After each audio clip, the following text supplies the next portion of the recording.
There's something curious that happens when you reach a certain age. Silence begins to speak louder than words. I remember a few years ago, I was sitting on my front porch, holding a cup of coffee that had already started to cool. It was early morning. The sun was just beginning to peek over the trees, and I was listening to the birds as if it were the first time in my life. And I thought, how many mornings have I lived without realizing they were a gift?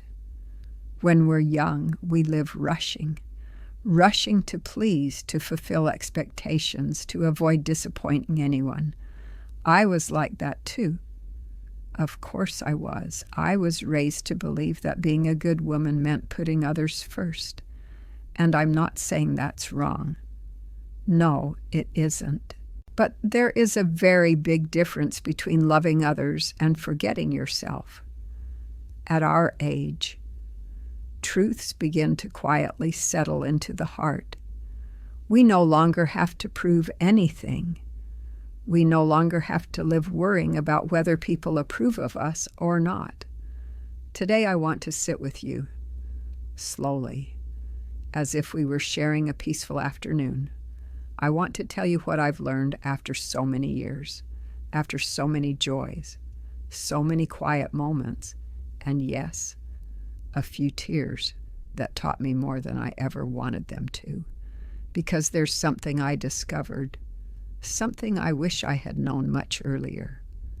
When I was in my early 20s, saying no felt almost disrespectful.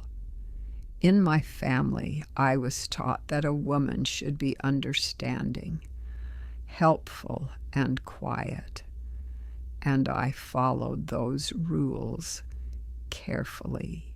I remember Sunday gatherings at my in-laws' house. I would arrive early with my small children and spend hours in the kitchen preparing everything. No one directly asked me to do it, but I felt like I should. If I sat down, I felt guilty. If someone else offered to help, I would still stand up and continue, because I believed that was my place. And so many years passed. One time, after a family meal, I was washing dishes while everyone else was laughing in the living room. I could hear their voices, their laughter, and I felt something strange, a soft sadness. Not because I didn't love them. I loved them deeply. But in that moment, I realized I was always setting the table and never sitting at it. Sometimes we don't notice these things. They become routine. They become part of the background of our lives. Today, when I look back, I understand that constantly trying to please others can look like love. But if we disappear in the process, then it stops being love and becomes self-neglect. Over time, I learned something very simple. Those who truly love us don't need us to erase ourselves in order to stay. But there was a very specific moment that opened my eyes, and it happened when my children started building their own lives. The day my oldest son moved out, I remember folding his clothes one last time and placing them into a large blue suitcase. I watched him walk out the door full of excitement, and I smiled. But when I closed that door, the house became painfully quiet. For many years, my life revolved around them, their schedules, their preferences, their problems, everything. And it made me happy. I won't deny it. But when they grew up, I found something I didn't expect. I found myself, and I didn't really know who I was without taking care of someone. It's a strange feeling, as if you've lived for many people, but never learned how to live for yourself. I remember sitting at the kitchen table one afternoon. I was looking at my hands that had prepared thousands of meals, cleaned scraped knees, knitted sweaters, and I asked myself, what do I want to do now? And it scared me, because for so long every decision I made was centered around someone else, that choosing something just for me felt selfish. Over time, I understood it wasn't selfishness. It was dignity. It was recognizing that my life also deserved care, attention, and kindness.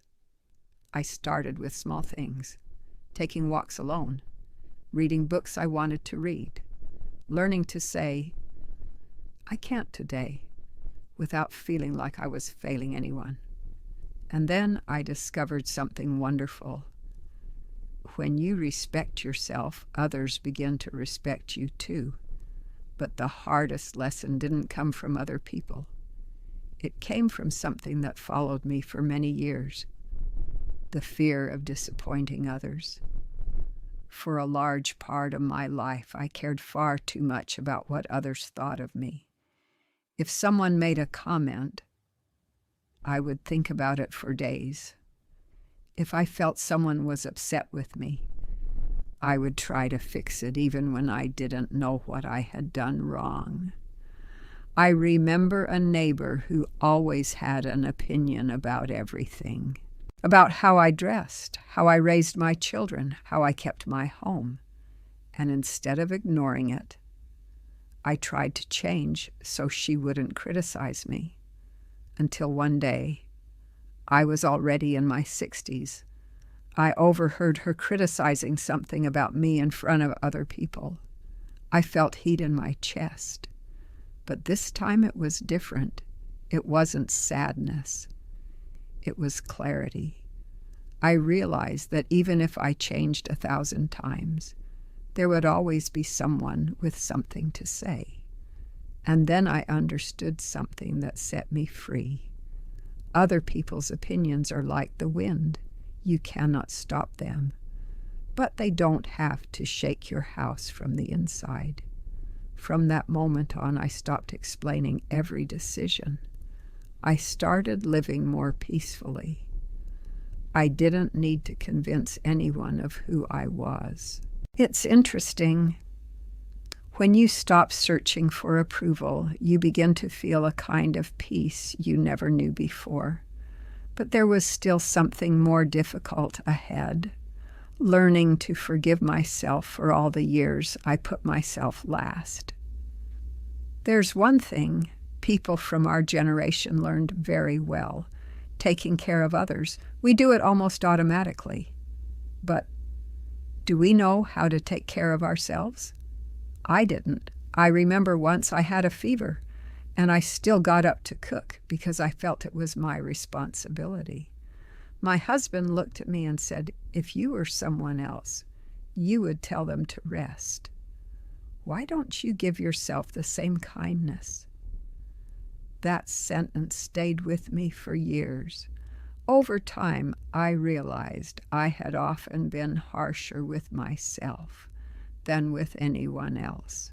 I pushed myself, criticized myself, blamed myself for small things, while I always found understanding and compassion for others. At our age, we begin to understand that life is not a race to prove how much we can sacrifice. It is a journey to learn balance. I learned to rest without feeling ashamed. I learned to say, "Today I need quiet." I learned to listen to my own wishes, even if they were simple, like sitting by the window watching the rain, or cooking just to enjoy the smell of food filling the house. And something beautiful happened when I started treating myself with kindness. I became more patient, calmer, even better company for others, because a person who lives exhausted from pleasing everyone ends up giving love with fatigue. But a person who cares for themselves offers love with peace. Still, the most important lesson was yet to come. The one that arrived when I truly understood that time does not wait. A few years ago, I lost a dear friend. We were the same age. We had shared afternoon teas, long conversations, memories from our youth. When I visited her home after she passed, I saw her favorite chair, her cup, her glasses resting on the table. Everything was still there, except her. That day I walked back home very slowly. I thought about how many times we postpone what brings us joy in order to meet other people's expectations. I thought about how many times we delay a trip, a conversation, a quiet afternoon, believing there will always be more time. And I understood something with a clarity that made me cry. Living only to please others can steal moments that were meant for us. From that day forward, I made a silent decision to live with gratitude, but also with authenticity. Not to stop helping, not to stop loving, but not to abandon myself in the process.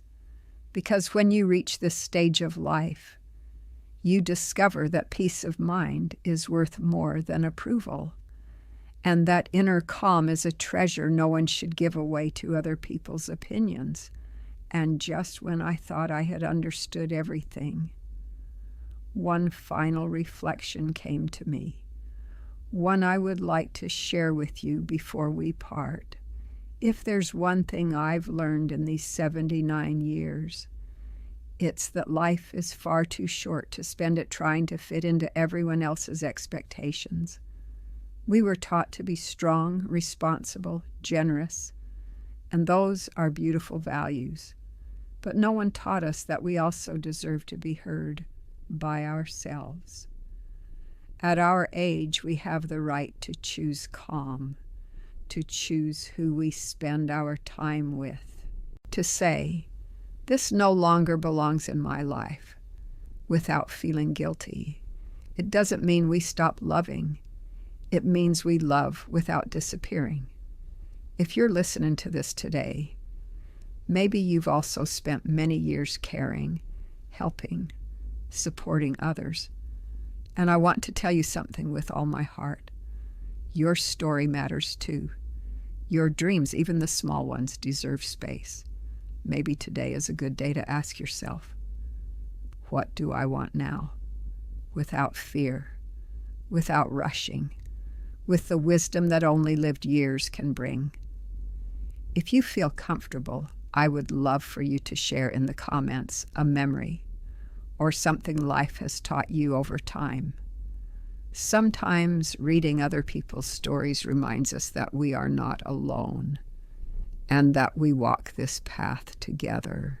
If these words brought you even a little bit of peace, you are always welcome to stay in this quiet corner where we talk slowly, where we remember, where we learn together. Thank you for sitting with me for a while. Now go. Make yourself a warm cup of tea or coffee. Look out the window and remember something very important. At your age, you no longer have to live to please others. Now, you are also allowed to live to embrace your own peace. We will meet again, right here, where stories move slowly and the heart always has time to listen.